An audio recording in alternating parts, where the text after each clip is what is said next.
আসসালামু আলাইকুম। আজ রবিবার 17 ভাদ্র 26 সফর 1 সেপ্টেম্বর।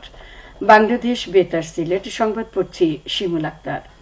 মুক্তিযুদ্ধের প্রধান সেনাপতি জেনারেল এম.এ.জি. ওসমানের 106তম জন্মবার্ষিকী আজ। 1918 সালের এই দিনে তিনি সিলেট বিভাগের সুনামগঞ্জ জেলায় জন্মগ্রহণ করেন। তার গ্রামের বাড়ি সিলেটের বালাগঞ্জে। মুক্তিযুদ্ধের সময় মুক্তিবাহিনী ও সেনাবাহিনীর প্রধান সেনাপতি ছিলেন জেনারেল এম আতাউল গনি ওসমানী। 1970 সালে আওয়ামী লীগে যোগদানের পর তিনি 70-এর নির্বাচনে সিলেট জেলার ফেঞ্চুগঞ্জ, বালাগঞ্জ, বিশ্বনাথ এলাকা থেকে আওয়ামী লীগের হয়ে পাকিস্তান জাতীয় পরিষদের সদস্য নির্বাচিত হন। মুক্তিযুদ্ধ শুরু হলে জেনারেল ওসমানী সীমান্ত পার হয়ে ভারতে প্রবেশ করেন। 1971 সালের 17 এপ্রিল গঠিত মুজিবনগর সরকার এম.এ.জি. ওসমানীকে মুক্তিবাহিনীর প্রধান সেনাপতি করে। দিবসটি উপলক্ষে ওসমানী জাদুঘর, বঙ্গবীর ওসমানী স্মৃতি সংসদ, মুক্তিযুদ্ধ পাঠাগার, বঙ্গবীর ওসমানীর জন্ম ও মৃত্যুবার্ষিকী উদযাপন পরিষদ বিভিন্ন কর্মসূচির আয়োজন করেছে। কর্মসূচির মধ্যে রয়েছে খতমে কোরআন ও মিলাদ মাহফিল এবং কবর জিয়ারত ও দোয়া মাহফিল। সব ধরনের জ্বালানি তেলের দাম কমিয়েছে সরকার। কেরোসিন ও ডিজেলের দাম লিটারে 1 টাকা 25 পয়সা, পেট্রোল ও অকটেনের দাম মিটারে 6 টাকা কমেছে। গতকাল মধ্যরাত থেকে নতুন দাম কার্যকর হবে বলে জানিয়েছেন অন্তর্বর্তী সরকারের বিদ্যুৎ, জ্বালানি, খনিজ সম্পদ উপদেষ্টা ফাউজুল কবির খান। জ্বালানি উপদেষ্টা জানান, ডিজেলের দাম 106 টাকা 75 পয়সা থেকে 1 টাকা 25 পয়সা কমিয়ে 105 টাকা 25 পয়সা, অকটেনের দাম 131 টাকা থেকে 6 টাকা কমিয়ে 125 টাকা এবং পেট্রোলের দাম 127 টাকা থেকে 6 টাকা কমিয়ে 121 টাকা নির্ধারণ করা হয়েছে।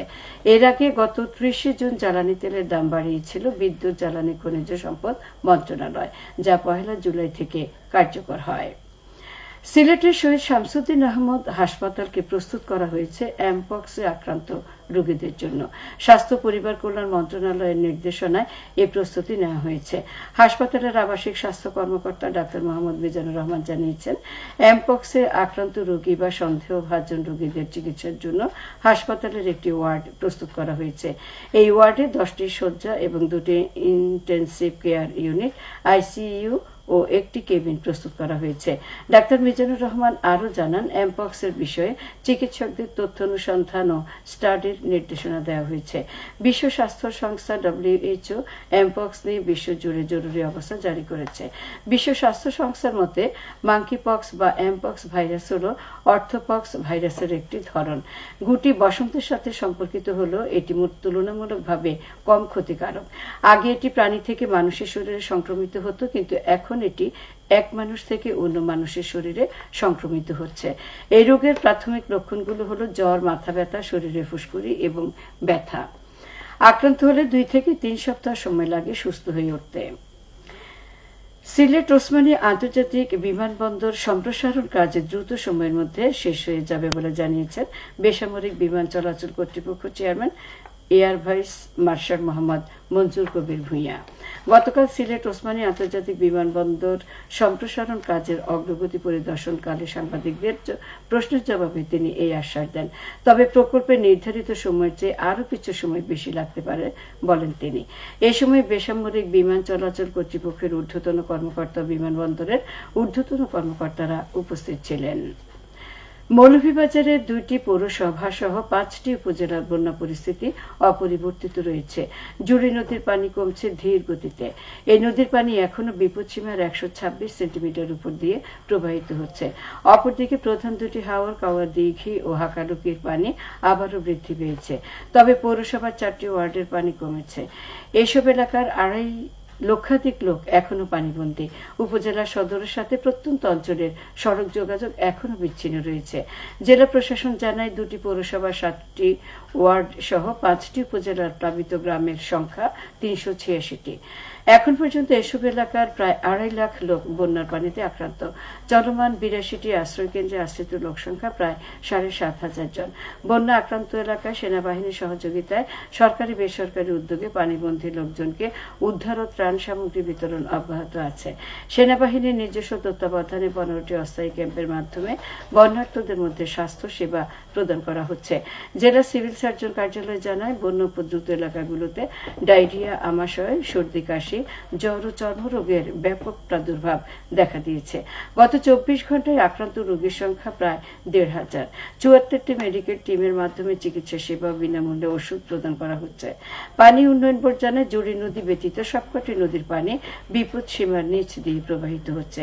পাহাড়ি ঢলের কারণে হাওরগুলোর পানি গত রাত থেকে আবারও বাড়ছে। বোর্ড আরও জানায়, সার্বিক অবস্থা পর্যালোচনায় মৌলভীবাজারে বন্যা পরিস্থিতি দীর্ঘায়িত হতে পারে বলে আশঙ্কা করা হচ্ছে। এদিকে হবিগঞ্জে বন্যার ব্যাপক ক্ষয়ক্ষতি হয়েছে। পানিতে ভেসে গেছে প্রায় 7,000 হেক্টর রোপা আমন ও 1,500 মৎস্য খামার।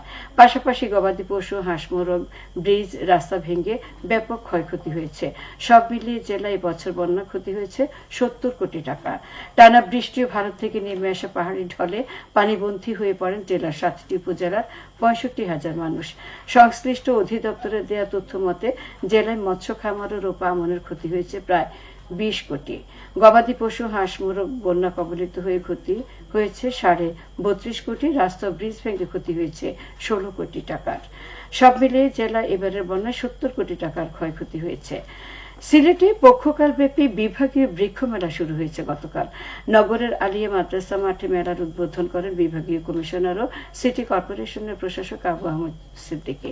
অনুষ্ঠানে বিশেষ অতিথি ছিলেন ভারপ্রাপ্ত জেলা প্রশাসক সুবর্ণা সরকার। উদ্বোধনী অনুষ্ঠানে শিক্ষার্থীদের হাতে গাছের চারা তুলে দেওয়া হয়।